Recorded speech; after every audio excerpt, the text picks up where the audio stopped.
తెలంగాణ భవన్లో జరుగుతున్న బీఆర్ఎస్ విస్తృత స్థాయి సమావేశంలో కీలక వ్యాఖ్యలు చేశారు కేసీఆర్. 100% మళ్లీ అధికారంలోకి వస్తామని అన్నారాయన. ఏప్రిల్ 27న భారీ బహిరంగ సభ నిర్వహించాలని నిర్ణయించారు. ఒక్కసారి ఓడిపోయినంత మాత్రాన బీఆర్ఎస్ పడిపోదని, తెలంగాణ అస్తిత్వ పార్టీ బీఆర్ఎస్ఏ అని అన్నారు కేసీఆర్. గత గాయాల నుంచి కోలుకున్న తెలంగాణను మళ్లీ అదే స్థితికి తీసుకువెళ్తున్నారని చెప్పారు. మరోసారి దోపిడీ, వలసవాదుల బారిన పడకుండా తెలంగాణను కాపాడాలన్నారు కేసీఆర్. తెలంగాణ ప్రజలకు శాశ్వత విజయమే బీఆర్ఎస్ లక్ష్యమని చెప్పారాయన.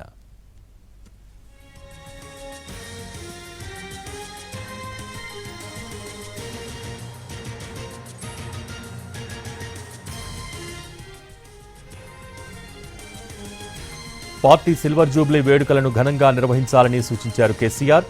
పార్టీ కమిటీలు వేయాలని కూడా నిర్ణయించారు.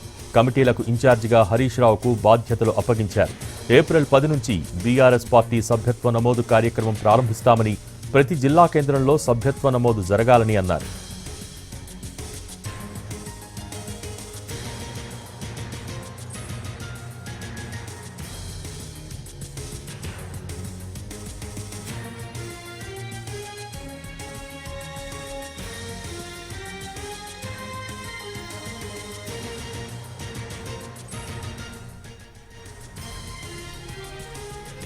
తెలంగాణ భవన్లో జరుగుతున్న బీఆర్ఎస్ విస్తృత స్థాయి సమావేశంలో కీలక వ్యాఖ్యలు చేశారు కేసీఆర్.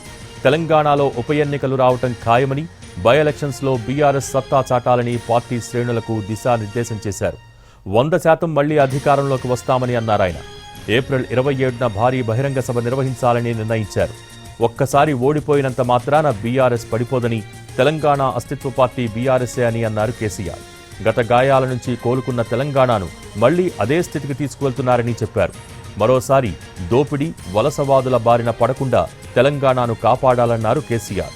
తెలంగాణ ప్రజలకు శాశ్వత విజయమే బీఆర్ఎస్ లక్ష్యమని చెప్పారాయన.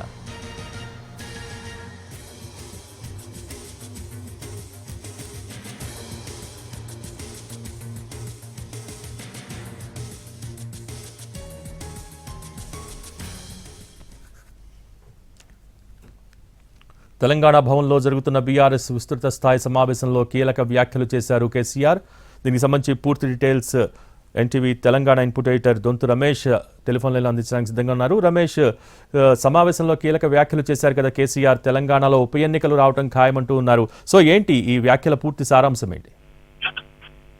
బీఆర్ఎస్ ఓడిపోయిన తర్వాత ఏడాది తర్వాత కేసీఆర్ గలం ఇప్పారు. చాలా సీరియస్ గా గలం ఇప్పారు ఆయన. ఈ రోజు బీఆర్ఎస్ విస్తృత స్థాయి సమావేశంలో ఆయన పాల్గొనడే కాకుండా పార్టీ శ్రేణులను ఉత్తేజం చేయడం, పార్టీని పటిష్టం చేయడం, పార్టీని మళ్ళీ ట్రాక్ మీదకి ఎక్కించడం, ఇలాంటి కార్యక్రమాలతో ఆయన ముందుకెళ్లాలని నిర్ణయించుకున్నారు. అందుకే చాలా సీరియస్ గా ఈ సమావేశంలో ఆయన మాట్లాడారు. తెలంగాణ సామాజిక చరిత్ర అవసరాల దృష్ట్యా తెలంగాణ చరిత్రలో ప్రసరించిన బిడ్డ టీఆర్ఎస్ పార్టీ. తెలంగాణలో దోపిడీ, వలసవాదులకు వ్యతిరేకంగా ఈ పార్టీ ప్రసరించింది. ఆ పార్టీ అస్తిత్వ పార్టీ తెలంగాణ అస్తిత్వాన్ని కాపాడుకుంటూ ముందుకెళ్ళింది.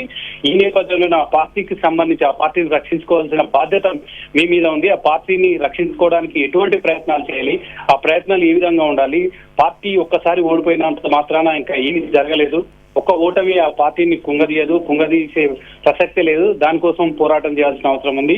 గ్రామ స్థాయి నుంచి మొదలు పెడితే రాష్ట్ర స్థాయి వరకు అందరూ కూడా పటిష్టంగా పనిచేసి మరొకసారి అధికారంలోకి తీసుకురావాలి. 100% పార్టీ అధికారంలోకి వస్తుంది. అధికారంలోకి రావడానికి కార్యకర్తలు పటిష్టంగా పనిచేయాలని గ్రామ స్థాయి, రాష్ట్ర స్థాయి కమిటీలకు సంబంధించి, అనుబంధ సంఘాలకు సంబంధించి, విద్యార్థి సంఘాలు ఏదైతే తెలంగాణ అస్తిత్వ పోరాటానికి దానికి అనుకూలంగా పనిచేశారో, ఎవరైతే దోపిడీ, వలసవాదులకు వ్యతిరేకంగా పనిచేశారో వాళ్ళంతా కూడా కలిసి రావాల్సిన అవసరం ఉంది.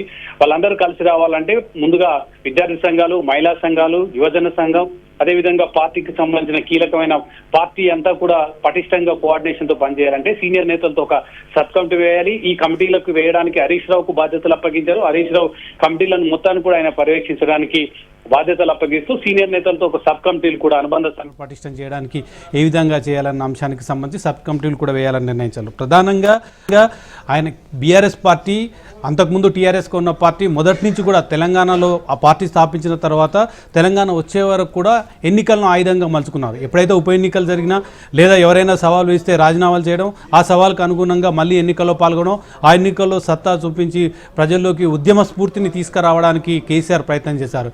ఇప్పుడు కూడా అదే విధంగా కేసీఆర్ మరొకసారి ఉప ఎన్నికలను తన ప్రచారాస్త్రంగా పార్టీకి బలోపేతం చేయడానికి ఒక అస్త్రంగా ఉపయోగించడానికి కేసీఆర్ నిర్ణయించుకున్నారు. ఎవరైతే బీఆర్ఎస్ పార్టీలో గెలిచి 10 మంది కాంగ్రెస్ పార్టీలో చేరారో అందరి మీద కూడా కేసు నడుస్తుంది సుప్రీంకోర్టులో.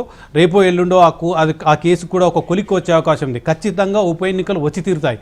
ఈ 10 అసెంబ్లీ నియోజకవర్గాల్లో ఉప ఎన్నికలు వస్తే ఆ ఉప ఎన్నికల్లో గెలవడానికి సత్తా చూపాల్సిన అవసరం ఉంది. బీఆర్ఎస్ పార్టీకి సంబంధించిన శ్రేణులు పటిష్టంగా పనిచేస్తే కాంగ్రెస్ ప్రభుత్వం మీద ఇప్పుడు రాష్ట్ర వ్యాప్తంగా తీవ్రమైన వ్యతిరేకత ఉంది. ఆ వ్యతిరేకత ఈ ఉప ఎన్నికల్లో అవి రిఫ్లెక్ట్ అవుతుంది. రిఫ్లెక్ట్ అయ్యే విధంగా ఖచ్చితంగా పార్టీ శ్రేణులు పనిచేయాలని కూడా కేసీఆర్ పిలుపునిచ్చారు. ఓకే, ఒక రకంగా మళ్ళీ ఒకసారి ఏ ఉప ఎన్నికల ఆయుధంతో అయితే తెలంగాణ ఉద్యమాన్ని ముందుకు తీసుకెళ్లడానికి కేసీఆర్ ప్రయత్నం చేశారో మళ్ళీ కోల్పోయిన వైభవాన్ని మళ్ళీ పూర్వవైభవం రావడానికి, బీఆర్ఎస్ పార్టీకి పూర్వవైభవం రావడానికి అదే ఉప ఎన్నికలను తన ఆయుధంగా మలుచుకోవాలని కేసీఆర్ నిర్ణయించుకున్నారు. అందుకే ఖచ్చితంగా ఎన్నికలు వచ్చి తీరుతా, ఎన్నికల్లో బీఆర్ఎస్ పార్టీ సత్తా చూపిస్తుందని కూడా ఆయన చెప్పారు. ఇంకా తెలంగాణ సమాజంలో అన్ని వర్గాలను చైతన్యపరచాలి, తెలంగాణ అస్తిత్వ పటిష్టత కోసం కృషి చేయాల్సిన అవసరం ఉంది అంటూ ప్రధానంగా ఇప్పటివరకు పార్టీకి సంబంధించి 10 ఏళ్ళు అధికారంలో ఉన్న, అంతకుముందు 14 ఏళ్ళు పోరాటం చేసినప్పటికీ పార్టీకి సంబంధించి ఎక్కడైతే పార్టీ కార్యవర్గానికి సంబంధించి కానీ పార్టీ నిర్మాణానికి సంబంధించి కానీ సరిగ్గా ఫోకస్ చేయలేకపోయాం. 10 ఏళ్ల కాలంలో కూడా పార్టీ నిర్మాణం ఫోకస్ చేయలేకపోయాను. ఇప్పుడు ఆ వెలితిని భర్తీ చేయాల్సిన అవసరం ఉంది. ఖచ్చితంగా వెలితి భర్తీ చేయడానికి గ్రామ స్థాయి నుంచి మొదలు పెడితే రాష్ట్ర స్థాయి వరకు కూడా పార్టీ నిర్మాణం సక్రమంగా ఉంటే ఖచ్చితంగా 100% ఫలితాలు వచ్చాయి. వచ్చేసారి 100% బీఆర్ఎస్ పార్టీ గెలుస్తుందని కూడా చెప్పారు. ఇక పార్టీ నిర్మాణం తర్వాత 25 ఏళ్ల తర్వాత ఇప్పుడు సిల్వర్ జూబ్లీ ఉత్సవాలు వచ్చాయి.